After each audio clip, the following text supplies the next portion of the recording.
শিক্ষার্থীরা, আশা করছি তোমরা সবাই ভালো আছো। তো আজকে তোমাদের মাঝে একটি ভিডিও নিয়ে হাজির হলাম, সেটা হচ্ছে উপবৃত্তির টাকা কবে পাবে। যারা উপবৃত্তির টাকা পাইছো তো তাদের জন্য সুসংবাদ, যারা এখনো পাওনি তাদের জন্য দুঃসংবাদ। তো তারাও দুঃসংবাদের বিষয় না, তারাও উপবৃত্তির টাকা পেয়ে যাবে। তো তাদের মধ্যে একটাই প্রশ্ন হচ্ছে উপবৃত্তির টাকা কবে পাবে। এখন উপবৃত্তির টাকা দুই কিস্তিতে দেওয়া হচ্ছে, জুলাই ডিসেম্বর 2024 প্রথম কিস্তিতে, জানুয়ারি জুন 2025 দ্বিতীয় কিস্তি। 19শে জুন থেকে শিক্ষার্থীরা টাকা পেয়েছে, প্রতিটি প্রথম কিস্তির টাকা পাচ্ছে। প্রথমে বকেয়া উপবৃত্তির টাকা দেওয়া হচ্ছে। কারা বেশি টাকা পাচ্ছে? নবম, দশম, একাদশ, দ্বাদশ শ্রেণীর শিক্ষার্থীরা বেশি টাকা পাচ্ছে। কারণ তাদের হচ্ছে পোশাক, বই, ফর্ম ফিল আপ সহ বিভিন্ন কিছু তহবিলের টাকা যুক্ত হচ্ছে।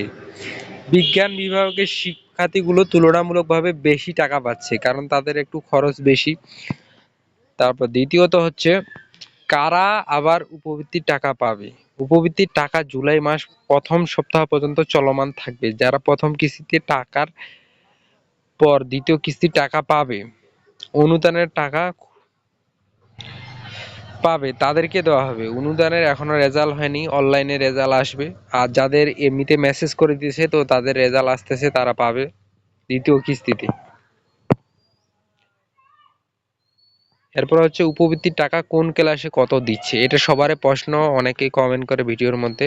তো ষষ্ঠ শ্রেণীর জন্য 2400 টাকা, সপ্তম শ্রেণীর জন্য 2400 টাকা, অষ্টম শ্রেণীর জন্য 3000, নবম শ্রেণীর জন্য 3600 টাকা, দশম শ্রেণী 3600 টাকা, একাদশ শ্রেণী 4800, দ্বাদশ শ্রেণী 4800।